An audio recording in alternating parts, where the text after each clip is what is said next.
Welcome, viewers. Today we have Kajal ji back with us after a very long time. Welcome, Kajal. जी नमस्ते Meena ji. Yeah, धन्यवाद। बहुत time yeah, बाद आपके साथ जुड़ने में हमें बहुत प्रसन्नता हो रही absolutely. है।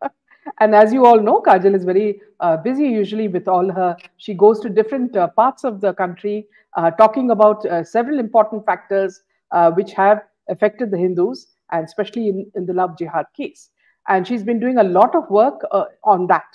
So there are many people who also refer cases to her, which she takes on very promptly. So she's doing a huge service to society, and she's known as a lioness in this case. So welcome, Kajal. धन्यवाद Meena ji. Yeah. So Kajal, we'll just start with the what's happening in Bangladesh. You see, what is happening in Bangladesh is exactly what happened in many countries before, as you saw in Iraq, in Egypt, Syria, Libya, Sri Lanka. See, what they do is they, try to overthrow the ruler, and then they, the CIA forces or the deep state take over indirectly and keep their puppet there. And this is exactly what they have done in Bangladesh as well. Now, the aftermath is something that we have seen so many years back in Kashmir, where Kashmiri Pandits were forced to leave their homes amidst all kinds of violence. You have seen the manner in which Hindu homes and temples have been attacked and destroyed in Bangladesh. The army kept reassuring they would bring some semblance of peace, but in between, many people were tortured and they were killed. Can you tell us what were your feelings when you saw this, Kajal? Meena ji, हमें जब ये हम बांग्लादेश का देखते हैं ना, तो मैं आपको अपना पर्सनल अनुभव बताऊं तो 3-4 दिन से मुझे मतलब रात को ढंग से नींद भी नहीं आती। हर वक्त ये लगता है कि मैं क्या करूं उनके लिए। हम हेल्पलेस फील करते हैं। हम और कुछ ना कर पाए तो उनकी स्टोरी को हम डॉक्यूमेंट करें और जितना हो सके उतना हम पब्लिक में लेकर जाए, लोगों को जागरूक करें, वहाँ के हिंदुओं का हम लोग मनोबल बढ़ाए, बांग्लादेश के हिंदुओं का। तो ये सारा तो चल ही रहा है, लेकिन कभी कभी ये ऐसा भी मन में ख्याल आता है कि हमारे बच्चों को हम कैसा भविष्य देके जाएंगे, क्योंकि अब जो नेक्स्ट 10 साल है उसके बाद तो आप देखो कि भारत का इस्लामीकरण ऑलरेडी हो चुका है। सरकार इनकी नहीं है, फिर भी हमारे देश में बांग्लादेश की अगर हम एक मिनट के लिए बात हटाते हैं और हम भारत का सिनेरियो देखते हैं, तो मैं पूरे भारत भर में प्रवास करती हूँ और लव जिहाद, भूमि अतिक्रमण, धर्मांतरण, वक्फ बोर्ड, ये सारे विषय पर मेरा ज्यादातर काम रहता है। हिंदू संगठन और सामाजिक संगठन, धार्मिक संगठन के साथ मिलकर हम ये करते हैं। तो जैसे मैं लोगों का आप बीती सुनती हूँ तो और वहां पर जाकर वहां का जो सिनेरियो है वो देखती हूँ, तो मुझे ऐसा लगता है कि हम कैसा भारत हमारे बच्चों को देके जाएंगे, क्योंकि हमारा तो एज निकल चुका है। आने वाले 10 साल बाद तो ऐसा हो जाएगा कि भारत का इस्लामीकरण तो होगा, लेकिन जब हमारे बच्चे बड़े होंगे और उनके हमारे हमारे ग्रैंड चिल्ड्रन होंगे, उनके बच्चे होंगे, तो उनके पास तो लिटरली दो ही ऑप्शन रहेंगे, या तो देश छोड़ के जाना या इस्लाम में कन्वर्ट होना। मैं हमारे ग्रैंड चिल्ड्रन, यानी मैं आपको बात कर रही हूँ 2050 के आसपास की। तो क्या बांग्लादेश का हिंदू भागकर भारत में आ रहा है, पाकिस्तान का और अफगानिस्तान का हिंदू भारत में आ रहा है भागकर, भारत का हिंदू कहाँ जाएगा भाग के? उसके पास तो कोई विकल्प ही नहीं है। अगर हम ये कहते हैं कि पैसे वाले लोग हैं वो अमेरिका और कनाडा जा रहे हैं, तो वहां की हालत भी खराब है। वहां पर भी यही हो रहा है। जब हम 100 करोड़ मिलकर अपने इस देश को नहीं बचा पा रहे, तो वहां पर तो उनकी संख्या ही टोटल, उनकी जो जनसंख्या है उन देशों की, वो 20-30 करोड़, 35 करोड़, 15 करोड़, ये जनसंख्या वाले देश में हम हमारे बच्चों को भेजेंगे तो क्या आपको लगता है कि वहां पर वो सुरक्षित रह पाएंगे? क्योंकि जिस तरह से मिडल ईस्ट पूरा कवर कर लिया गया, और यूके की हम यदि दशा देखते हैं तो भारत से अमेरिका तक और बीच का मिडल ईस्ट का अगर हम भाग देखें तो वो तो पूरा इस्लाम ने पूरा ही घेर रखा है। और अगर हमें जाना भी है यूएस तक और कनाडा तक, तो वो हिस्सा यूके का तो आता ही आता है। जाएगा कहाँ? जो है आप और हम भागकर जाएंगे। अगर हम भारत की दशा देखते हैं तो यहाँ अफगानिस्तान, उसके पास में पाकिस्तान, इस साइड में बांग्लादेश, जो अब सेक्युलर किसी भी हिसाब से रानी इस्लामिक हो गया है, क्योंकि उसके तो ये नए 84 इयर्स के पर दादाजी जो अभी नए प्रधानमंत्री बने हैं, मोहम्मद यूनुस करके, तो वो तो कुरान के ऊपर हाथ रखकर शपथ ले रहे हैं, तो इस्लामिक देश ही हुआ। और इस तरफ तो है दरिया, श्रीलंका जाने के लिए दरिया पार करना पड़ता है ना। हमारे लिए तो श्रीलंका भी अब कोई देश रहा नहीं है, हाँ, हिंदुओं के लिए। तो या तो हिंदुओं को कन्वर्ट होना है या दरिया में कूद के मर जाना है, कोई ऑप्शन है क्या हमारे पास? अब प्रॉब्लम कहाँ हो रही है, ये जब सारा सिनेरियो देखती हूँ और ये तो कंक्लूड अगर हम करते हैं इस बात को, तो ये होगा कि हम कब तक भागेंगे? देखो, हम अफगानिस्तान से भागे, पहले कंधार से, फिर उसके बाद में हम पाकिस्तान से भागे, लाहौर कराची से भागे, ढाका से भागे 71 में, उसके बाद में कश्मीरी हिंदू भागे कश्मीर से, बंगाल में अभी हिंदू भाग भाग कर असम में जा रहा है। पोस्ट पोल वायलेंस भी हमने बंगाल का देखा कि वो असम में जाके उन्होंने शरण ली है। अब हमारे और आपके जैसे लोगों के लिए रास्ता क्या बच रहा है? क्योंकि ये जो आप अगर ज्योग्राफिकली देखोगे भारत को, तो भारत तीनों तरफ से घिर चुका है, और साउथ की तरफ उसको दरिया मिल रहा है जहां वो कूद कर आत्महत्या ही कर सकता है।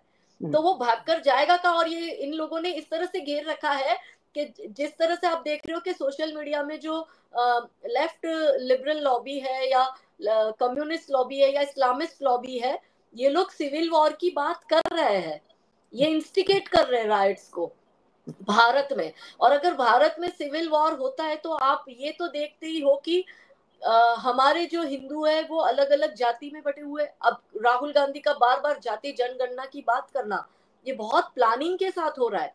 अच्छा, भारत में ये किसान आंदोलन से पहले शाहीन बाग से शुरू हो चुका था, पर वो भारत में काम क्यों नहीं किया? कि जैसे स्टूडेंट प्रोटेस्ट है, तो वो बंगाल में उन्होंने, बांग्लादेश में उन लोगों ने ये करा और फिर पूरा हाईजैक हो गया और ये सारा हुआ। अमेरिका में ब्लैक लाइव्स मैटर को लेकर पूरा इशू हाईजैक किया और डोनाल्ड ट्रंप को निकाल दिया। भारत में ये सक्सेसफुल इसलिए नहीं हो रहा है कि भारत के जितने अलग अलग राज्य हैं, उन अलग अलग राज्यों के अलग अलग इशू है, सबका रहन सहन, भाषा, बोली, खान पान सब कुछ अलग है। तो यदि ये दिल्ली में शाहीन बाग करते तो वो दिल्ली में हिट हो सकता है, मगर वो गुजरात में नहीं हो सकता। यदि ये हरियाणा, पंजाब, दिल्ली के बॉर्डर पर किसान आंदोलन कर सकते हैं, तो वो किसान आंदोलन का प्रभाव मध्य प्रदेश में नहीं पड़ेगा, या राजस्थान में नहीं पड़ेगा, या केरला साउथ के साइड में नहीं पड़ेगा। यदि ये लोग मराठा आंदोलन कर रहे हैं, तो मराठा आंदोलन महाराष्ट्र के एक हिस्से तक सीमित रहा, वो कहीं और नहीं गया। इन लोगों ने स्टूडेंट प्रोटेस्ट भी करने की कोशिश करी, जो जवाहरलाल नेहरू यूनिवर्सिटी से और दिल्ली यूनिवर्सिटी से स्टार्ट हुआ था, तो वो स्टूडेंट प्रोटेस्ट भी पूरे भारत भर में नहीं गया। गुजरात में भी थोड़े टाइम पहले स्टूडेंट प्रोटेस्ट हुआ था, तो वो प्रोटेस्ट सिर्फ वो अहमदाबाद, जो जिसे हम कर्नावती बोलते हैं, कुछ लोग उसको अहमदाबाद बोलते हैं, तो वो उस हिस्से तक रह गया, वो वहां से हमारे जामनगर तक भी नहीं आ पाया। क्षत्रिय आंदोलन इन लोगों ने खड़ा करने की कोशिश करी चुनाव के टाइम, तो वो गुजरात के एक हिस्से तक रहा क्षत्रिय आंदोलन, वो पूरे गुजरात में स्प्रेड नहीं हुआ, या वो उसका प्रभाव राजस्थान, मध्य प्रदेश या साउथ के किसी अन्य जगह नहीं हुआ। दलित आंदोलन इन्होंने जो करने की कोशिश करी थी, वो पूना के कोरेगांव में, जो आपको याद होगा, जो हिंसा हुई थी, तो वो पूरे दलितों को भड़काने की इन्होंने कोशिश करी, लेकिन वो समाज के लोगों को, ये वो पुणे तक में वो सीमित रहा, लेकिन वो पूरे भारत में नहीं हुआ। इसी तरह से जाट आंदोलन यदि हम देखते हैं, या गुर्जर आंदोलन हम ये देखते, तो वो उस उतने जगह तक ये लोग इसलिए सक्सेसफुल नहीं हो पा रहे हैं, क्योंकि भारत जो है वो विभिन्न, हम लोगों का डाइवर्सिटी में भी हम लोगों में ऐसी यूनिटी है कि कुछ चीज इतनी कॉमन है कि कुछ विषयों पर पूरा देश एक मुद्दे पर एकजुट नहीं होता, और यही कारण है कि ये सक्सेसफुल नहीं हो रहे हैं। मगर बांग्लादेश में इशू ये हुआ कि उसकी आर्मी जो थी, वहां के लश्कर को पैसा मिल गया, पाकिस्तान ने सुपारी ली, फंड विदेशों से आया, अमेरिका से आया, पाकिस्तान ने सुपारी ली, अपने एजेंट को छोड़ दिया उसके अंदर, और वो सारा हुआ। हमने भी देखा कि नुपुर शर्मा के टाइम पर रोहिंग्या और बांग्लादेशियों ने पत्थरबाजी, आगजनी करी थी। बाहर से वो आए थे, इस देश में रह रहे थे, फ्रंट फेस उनको बना दिया था, और कुछ कुछ हिस्सों में हुआ था। तो ये जो इनका पैटर्न है वो यहाँ पर काम नहीं कर रहा है, लेकिन देर सवेर करेगा, क्योंकि इनकी संख्या बढ़ रही है, इनकी लीडरशिप सदन तक पहुंच रही है, इनके लोग बढ़ रहे हैं, और इनका बहुत क्लियर है। तो जब तक सरकार को एक स्टैंड लेकर इन लोगों की बढ़ती जनसंख्या, यूनिफॉर्म सिविल कोड, और जो अभी जैसे वक्फ का चल रहा है, लेकिन उसके साथ साथ किस तरह से इनको सरकार इनके इनके जो राइट्स है वो कम कर करके, जैसे अगर बीच में भी जैसे हमने योगी जी का सुना था कि 2 से ज्यादा बच्चे हैं या 3 से ज्यादा बच्चे हैं तो उनके उनको क्या क्या सुविधाएं नहीं मिलनी चाहिए सरकार की। ऐसा सब कर कर ही ये कंट्रोल में हम ला सकते हैं। नहीं तो आने वाले 10, क्योंकि हिंदू का प्रोडक्शन कम हो रहा है, हिंदू की प्रजनन क्षमता कम हो गई है। हाँ। आप देखो हर एक एक कुटुंब में, जब मैं कुटुंब की बात करती हूँ तो 3-4 भाइयों का कुटुंब होता है, या सिर्फ एक परिवार नहीं होता, उसमें चाचा का परिवार आया, ताऊ का परिवार आया, बुआ का परिवार आया। उस पूरे परिवार में आप देखना कि जो मैरिड कपल है उसमें से 1 या 2 मैरिड कपल तो ऐसे होंगे ही होंगे जो बच्चा पैदा नहीं हो रहा है और उसके लिए वो ट्रीटमेंट ले रहे हैं। Getting my point. अब ये यस। प्रजनन क्षमता क्यों कम हो रही है? क्योंकि आपको आपने देखा है कि बहुत जगह ये लोग मिलावट कर रहे हैं, ये जिहादियों के पास में फल फ्रूट का पूरा इनके पास में आ गया है, मंडी सब्जी भाजी की मंडी इनके पास में आ गई है। ये जिस तरह के केमिकल मिला रहे हैं, और आप देखोगे हाईवे पे जो होटल्स है, वो हिंदुओं को बहुत समझने की जरूरत है कि हाईवे पे जो होटल्स है वो होटल्स, ज्यादातर होटल्स जो है वो मुस्लिम्स चलाते हैं, और वो उसमें क्या मिलाते हैं मुझे नहीं पता। लेकिन हिंदुओं को ये समझना होगा कि पहले कैसे इतने बच्चे पैदा हो जाते थे और किसी को प्रजनन की प्रॉब्लम नहीं होती थी, डॉक्टर के पास कोई ट्रीटमेंट नहीं लेता था, नॉर्मल बच्चे सबको होते थे। अब क्यों ये दिक्कत आ रही है? और इनके सामने इनकी संख्या देखो, इनके बच्चे धाए धाए फटाफट पैदा हो रहे हैं और कोई दिक्कत नहीं आ रही है। ये 8-8 10-10 पैदा कर रही है इनकी एक एक महिला। इनफैक्ट मैं आपको बताऊं, अभी हमारे गुजरात में हमारी दुर्गा वाहिनी की लड़कियों पर एक मुस्लिम ने अटैक किया। उस गांव में, राधनपुर, जो कि उत्तर गुजरात में आया है, राधनपुर का एक सिंधाड़ा गांव है, उस गांव में 2 दुर्गा वाहिनी की बेटियां है। उस गांव में आप देखो डेमोग्राफी ऐसी बदल गई कि 85%, 85% मुसलमान हो गए और 15% जो है वो हिंदू है, और हिंदू में भी सारी मिक्स कम्युनिटी है, और जिसमें हिंदू दलित समाज, हम लोग यहाँ पे वाल्मीकि समाज बोलते, तो वो समाज जो है उनके ज्यादा लोग हैं। और ये जो दोनों बच्चियां थी वो दलित समाज की ही थी, और इन दोनों बच्चियों पर मुसलमान, जिस मुसलमान ने अटैक किया वो मुसलमान अपनी माँ की 19वीं संतान था। सबसे छोटा 19वीं, वो 19 भाई बहन है। अब वो माय 19वीं गॉड। संतान ने हमारी 2 हिंदू बेटियों पर अटैक किया और कहा कि ये हिंदुत्व का काम करना छोड़ दो। कोई जय भीम लॉबी नहीं आई, जय भीम मीम वही अच्छा है जब तक ये संख्या संतुलन में है। जिस समय वो संतुलन इक्वल हुआ या वो संख्या बढ़ी, तो ये दलितों को मार मार कर, बंगाल में अभी जो ज्यादा अटैक हो रहे हैं वो कौन है? वो वाल्मीकि दलित समाज से ही है, और उन्हीं लोगों पर अटैक हो रहा है। अपने बंगाल में भी ज्यादा अटैक किस पर हो रहा है? किनकी बस्तियां जलाई जा रही है? दलितों की जलाई जा रही है। यहाँ पर उस हिंदू बेटी को इसलिए परेशान करा जा रहा है क्योंकि वो हिंदुत्व का काम कर रही है। क्यों यहाँ पे मीम भीम भाईचारा मुझे नहीं दिख रहा? तो हिंदुओं को जाति में भी बांट दो, ऊंच नीच के भेदभाव में भी बांट दो, उसके बाद स्त्री और पुरुष में भी बांट दो, और उसमें स्त्री पुरुष वर्सेस LGBTQ कर कर उसमें भी बांट दो। यानी हर तरह से कैसे बांटना है उसका पूरी तरह से डिस्ट्रक्शन। षड्यंत्र चला हुआ है। हाँ, टोटल डिस्ट्रक्शन। यस। तो ये है कि बांग्लादेश में भी आज जो हिंदुओं की समस्या है वो आज की थोड़ी है, वो 71 से चली आ रही। इनफैक्ट 71 से भी पहले यदि हम जाते हैं तो मोपला में जो केरला में हुआ था, और उसके बाद में जो नोहाखली के दंगे हुए थे, गांधी जी की देख रेख में वो पूरा दंगा हुआ था नोहाखली का, और गांधी जी ने एक आवाज तक नहीं उठाई थी। हिंदुओं को सरेआम काटा और मारा जा रहा था। वही नोहाखली में आज भी हो रहा है, 75 साल 80 साल बाद भी आज भी वही हो रहा है वहां पे। तो ये कहना, और ये तो मैं नहीं कह रही, बलूची लीडर्स लोग खुद कह रहे हैं कि ये वहां पे अहमदिया को मार रहे, ये बलूचियों को मार रहे। इनका नया प्रधानमंत्री कल ओथ लेने से पहले क्या बोला कि यहाँ पे माइनॉरिटी पर अटैक करना बंद करो। मतलब ये स्वीकार कर रहा है कि अटैक हो रहा है, ये स्वीकार कर रहे हैं कि उनके घर जलाए जा रहे हैं, और जो वहां पे हो रहा है वो यहाँ पे ऑलरेडी हो ही रहा है। यहाँ पे 4 दिन पहले मैं जहां जामनगर में रहती हूँ, वहां पर एक हिंदू लड़के ने मुस्लिम लड़की से शादी करी। आप ये केस सुनिएगा, मैं इन्वॉल्व हूँ। वो हिंदू लड़के ने मुस्लिम लड़की से शादी करी, 1.5 साल तक कपल बाहर रहा, जामनगर से बाहर रहा। कुछ दिन पहले लड़की को डिलीवरी होती है, आज उसका बच्चा, उसकी जो बेटी है वो 40 दिन की है। जो मुस्लिम परिवार है वो बहला फुसला के लड़की को बुलाता है कि भाई तू आजा, अब तो तेरा बच्चा भी हो गया, हम तुम्हें स्वीकार करते हैं। और मौलवी उस हिंदू लड़के के घर जाता है, क्योंकि दोनों एक ही गांव से होते हैं। उसके घर जाके कहता है कि तुम बाहर निकलना चालू करो, अपना काम धंधा चालू करो। वो गांव में आया था, उसको 20 ही दिन हुए थे। 4 दिन पहले वो लड़की के चाचा, भाई, बाप और वो मौलवी सबने मिलकर उस लड़के की हत्या कर दी, हिंदू लड़के की। अब आप बोलो ये हो रहा है ना, हमारे यहाँ भी तो हो रहा है, कर रहे हैं ना ये टारगेट किलिंग, ये मार रहे हैं ना हमारे हिंदुओं को। प्रॉब्लम ये हो रही है कि हिंदू इसलिए नहीं बोल रहा, वो जाति में इस जाति का मैटर है मेरे को क्या, और उस जाति में भी अलग अलग पंथ बन चुके, ये इस पंथ का है, मैं उस संप्रदाय का हूँ, ये तो इस ब्राह्मण में आता है, मैं उस ब्राह्मण में आता हूँ, ये वाले क्षत्रिय में आता है, मैं वो वाले क्षत्रिय में आता हूँ। ये सब चीजें, और दूसरा पॉलिटिकल इन्फ्लुएंस इतना ज्यादा है ना मीना जी, कि मैं ग्राउंड पे देख रही हूँ कि पॉलिटिकल हिंदू है तो चुप रहेगा, हिंदू वाला हिंदू है तो ही बोलेगा, और हिंदू वाले हिंदू के कोई पॉलिटिकल बेनिफिट है या हिडन बेनिफिट्स है या बिजनेस बेनिफिट्स है तो वो भी चुप रहेगा। तो हमारे पास लड़ने के लिए बचा कौन है, कौन बचा है? Absolutely. Absolutely.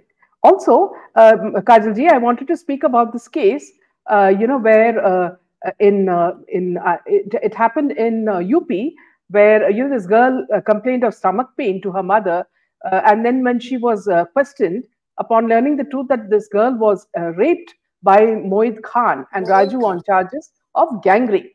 Now, the police post Badarsha, where the incident took place, was found to be located on Moid Khan's property, raising questions about its proximity to the accused. The police have since shifted the post to a different location. Now, the Samajwadi Party MP from Faizabad, uh, Awadesh Prasad's proximity to Mohit Khan is also under scrutiny. Now, this victim's family has accused the authorities of pressuring them to withdraw the case after registering the complaint. The incident has led to protests by Hindu organizations. So here, in this case, also this girl has been harassed. Kajal ji, could you speak about this case? Meena ji, ये जो case जहाँ का बना है ना, वहां पे ये बच्ची की एज क्या है, 12 वर्ष की। सामने वाले ने आरोप क्या लगाया है कि वो तो चरित्रहीन है। 12 साल का बच्चे को चरित्रहीन बोल रहे हो? मेरा बेटा 12 साल का है, उसको पता भी नहीं चलता है, वो अपने कपड़े भी खुद से नहीं पहन पाता है ढंग से, वो अपने जूते खुद का ढंग से नहीं पहन पाता है। अगर मैं 1 सेकंड के लिए अपने दिमाग में स्विच करूं, बच्चों को तो क्या 12 साल का बच्चा चरित्रहीन हो सकता है? इनको शर्म नहीं आती है इतनी घटिया बात करते हुए? अरे भाई, तुम्हारे में प्यूबर्टी चली जाती है 10-11 साल की एज में, तुम लोग शादी ब्याह कर लेते हो, और तुम्हारे में उस वक्त सेक्स भी जायज होता है, बच्चे पैदा करना भी जायज होता है, तुम लोगों में ही होता है, शायद तुम इसको चरित्रहीनता का नाम देते होंगे।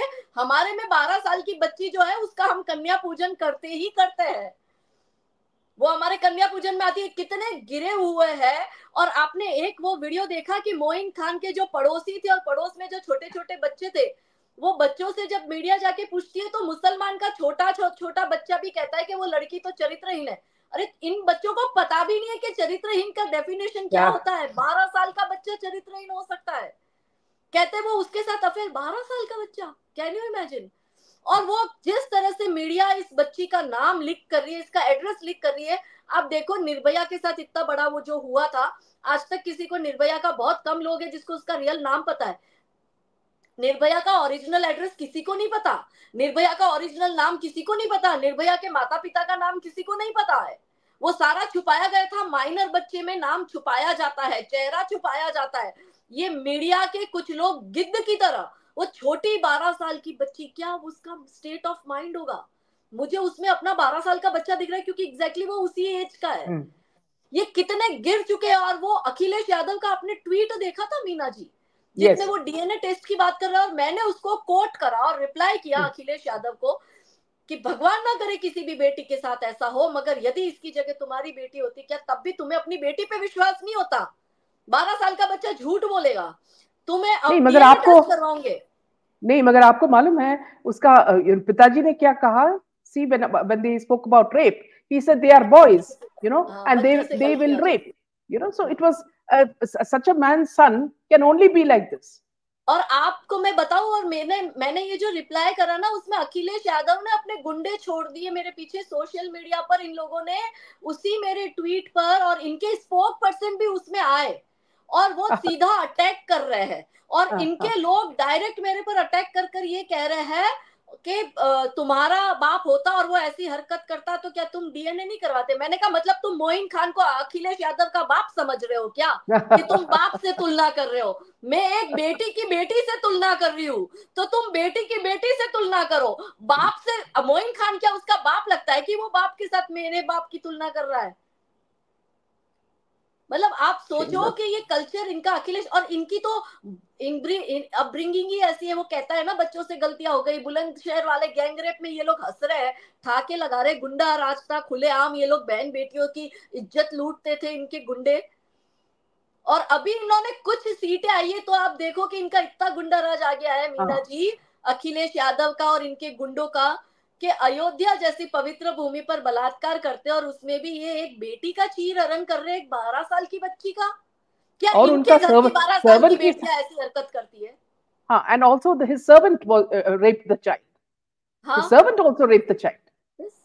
गैंग रेप किया है बच्ची का, और उस बच्ची को किस तरह से ये लोग टॉर्चर कर रहे हैं। पर मुझे भरोसा है योगी आदित्यनाथ पर कि उनके नेतृत्व में इस बच्ची को और इसके परिवार को न्याय मिलेगा। बिल्कुल. Okay, moving on to Kajalji, you had in Instagram, you had spoken about Akshay. You had said that Akshay ने हाजी अली में चढ़ाई चादर, दरगाह बनवाने के लिए दान दिया 1 crore 21 lakh. Now, very few people from Bollywood have actually spoken about the attack on Hindus in Bangladesh, and of course, other attacks which are happening in India as well. They do not open their mouths, but the moment Palestine is attacked, they will stand as though Palestine is their country and not India. So, isme, see, you had also spoken about this. Look at the Akshay Kumar's, the way he oscillates. For Hanuman, please do not waste milk. For Shivji, you don't waste milk, but you go and give crores to Haji, to a dargah. Vaishno Devi का भी बोला था ना वो, कि पहले मैं वैष्णो देवी जाता था, फिर कुछ वर्षों से मैंने जाना छोड़ दिया, it's just a waste of money. तो वही waste of money Vaishno Devi में हो रहा है, पर 1 करोड़ और 21 लाख का वहां पर हाजी अली में तुम दे रहे हो, तो वो वेस्ट ऑफ मनी नहीं है? क्यों मुर्दों को चादर ओढ़ा रहे हो? किसी गरीब को जाके चादर ओढ़ाओ, उसको काम आएगी। सही बात है ना, किसी गरीब को जाके चादर ओढ़ाओ ना। हम शिव जी पे दूध चढ़ा रहे हैं तो हमें कहते हैं वेस्ट ऑफ मिल्क, तो वहां पे मजारों में जाके चादरें काहे को चढ़ा रहे हो भाई? वो चादर गरीब को दो, किसी गरीब बहन बेटी का ओढ़ना बनाकर उसको दो, उसको साड़ी बनाकर दो, जिसके तन ढकने को कपड़ा नहीं है उनको वो कपड़ा भेजो। ये लोग क्यों कर रहे हो? और दूसरा, ये अक्षय कुमार तो आप देखो इतना हिपोक्रेट है कि जब इसकी फिल्म आती है तब ये एकदम से हिंदू हिंदू हिंदू हिंदू करेगा, मंदिरों में जाएगा। जब ऑल आइज ऑन रफा वाला कैंपेनिंग चलता है तब भी इनकी पूरी लॉबी वो कैंपेनिंग में लग जाती है, मगर वही अपने ही देश में या फिर किसी और देश में हिंदुओं के साथ कुछ होता है तब ये पूरी लॉबी चुप हो जाती है। इनफैक्ट रोहित शर्मा की पत्नी भी ऑल आइज ऑन रफा पे इंस्टा स्टोरी डालती है। आप देखो कि ये कम्युनिस्ट लोगों ने कितने हद तक हमारे क्रिकेट को, हमारी इंडस्ट्री को, हमारे एजुकेशन सिस्टम को, ये सब जगह घुस चुके हैं, और इनकी जड़ें इतनी मजबूत हो गई है कि हमारे यहाँ के देश के लोग जो देश का खाते हैं, हमारे टैक्स पे पलते हैं, हम उनको बिजनेस करके देते हैं, वो फिलिस्तीन के मुसलमानों के लिए लिख रहे हैं, पर अपने ही देश के हिंदुओं के लिए नहीं लिख रहे।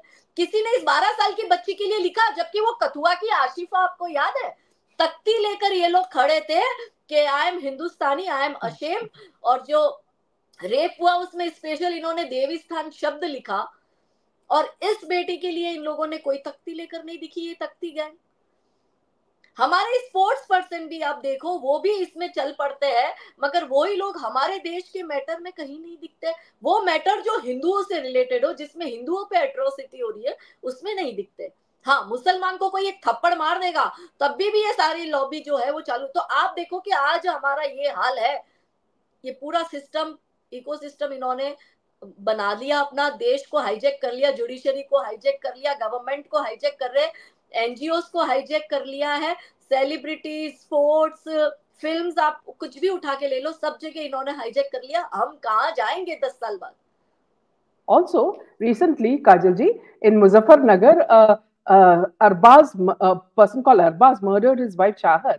He brutally beheaded her head, then cut off her hands and divided the body into 4 pieces.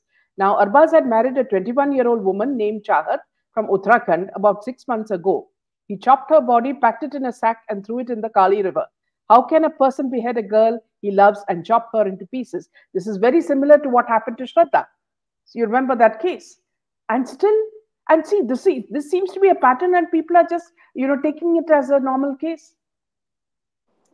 Meena ji, आप तो ये कह रहे हो लड़कियों की लव जिहाद में हत्या कर रहे हैं, ये हमारे उन कार्यकर्ताओं की भी हत्या कर रहे हैं जो लव जिहाद और गौरक्षा का काम कर रहे हैं। हाँ, हमारे कार्यकर्ता की मुंबई में 15 दिन पहले हत्या कर दी, बजरंग दल के कार्यकर्ता की, अरविंद वैश्य की। मैंने उसमें लिखा भी yes, था। वहां पर प्रतिकार भी हुआ, लोगों ने मोर्चे भी, आक्रोश मोर्चे निकाले हैं।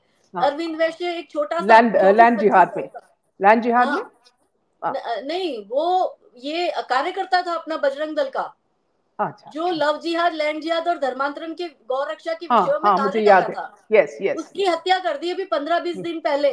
और हम्म, इन्होंने अभी 15 दिन पहले हमारे कच्छ का एक कार्यकर्ता था, विश्व हिंदू परिषद का गौरक्षक, उसको बुलाया और उसको बुलाकर उसका मर्डर करने गए। तो वो जो बड़ा इनका हथियार आता है ना मटन काटने का, उससे उसकी गर्दन काटने गया वो, तो अपना कार्यकर्ता ऐसे मुड़ गया तो उसको पीछे बैक में पूरा लंबा 40 स्टिचेस आई। उसको, उसका सर तन से जुदा करने वाले थे, वो दैवीय शक्तियों ने काम किया और वो बच्चा बच गया। उसके घर पे मैं गई मिलने, उसके 2 छोटे छोटे बच्चे हैं 8-10 साल के।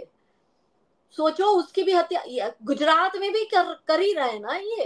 ये हर जगह इनकी सरकार नहीं है, इनका सिस्टम नहीं है, मगर फिर भी ये कर रहे हैं। सोचो, जिस दिन इनकी सरकार आ गई उस दिन हमारा क्या हाल होगा मीना जी। है एब्सोल्युटली, तो भी ये इतना इतना बोल्डली कर रहे हैं, और इनको छोड़ रही है सुप्रीम कोर्ट, बलात्कारियों को छोड़ रही है ये कह के कि इनका पूरा एक भविष्य है। तो जिस लड़की का बलात्कार कर कर उस लड़की को मार दिया, उस लड़की का कोई भविष्य नहीं था क्या? वो भी तो बड़ी होती, और वो भी तो कुछ बनती और अपने माँ बाप का घर चलाती, अपना जीवन संवारती। तो उस बच्ची का कुछ नहीं है। एंड ऑल दीज जजेस हैव डॉटर्स, वही बात है, मतलब आप, हमने कहा ना, इन्होंने सिस्टम ये इतने अंदर तक घुस चुके हैं कि हमारे पास में अब सिर्फ ये रहा है कि या तो हम लोग एक होकर इन लोगों का प्रतिकार करें, या फिर हम लोग कन्वर्ट हो जाए। बस मुझे see यही one thing दिखाई is दे रहा one thing is Kajal, see if you take the example of Israel, हाँ, है। जी इसराइल एक छोटा छोटा राज्य है, and ji they are surrounded by their enemies. Ji The way they fight is something that has to be admired, and this is a position that India has to take. India should not bother about world opinion, because world opinion is all biased. They have a mission. Yeah, the moment India makes friendship with Russia, America has a problem, and then they start this whole thing, and then we have internal enemies, who add fuel to the fire. तो यही होता है हम ना. हम भी तो घिर चुके हैं, चाइना, बांग्लादेश, अफगानिस्तान, श्रीलंका, हम भी तो घिर नहीं चुके हैं इजराइल की तरह, घिर चुके हैं। मगर इजराइल स्टैंड ले रहा है ना अपने ज्यूइश के लिए। हमारा, आप देखो तुलसी गबाड़ का आपने इंटरव्यू देखा, उसने स्पेशल 3-4 मिनट का क्लिप बनाया बांग्लादेशी हिंदुओं के लिए। हमारी एक भी महिला नेता जो भारत की है, पक्ष विपक्ष छोड़ दो, कोई भी महिला नेता या सेलिब्रिटी या कोई महिला मंत्री, किसी ने भी हिंदुओं के लिए स्टेटमेंट दिया है जो तुलसी गबाड़ अमेरिका में बैठ के दे रही है बांग्लादेशी हिंदुओं के लिए? और इसी देश का हिंदू नेता हिंदुओं के लिए स्टेटमेंट, महिला नेता नहीं दे रही, और यही महिला है विमेन एम्पावरमेंट की बकवास सी बातें करती है।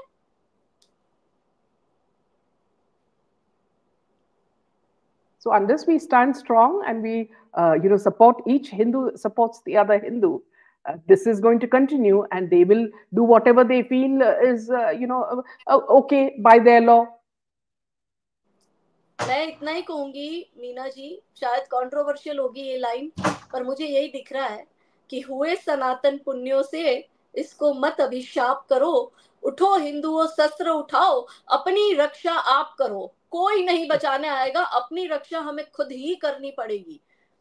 और उसके लिए अब इनको सोचना है कि इन्हें क्या करना है। Yeah, exactly. So on those lines, we will end this session. Thank you so much for the wonderful conversation with you, Kajal. Thank thank you. You. Jai Hind and Jai जय Shri श्री Ram. राम, जय Jai जय। Shri. Thank you. Thank you so much. Thank you.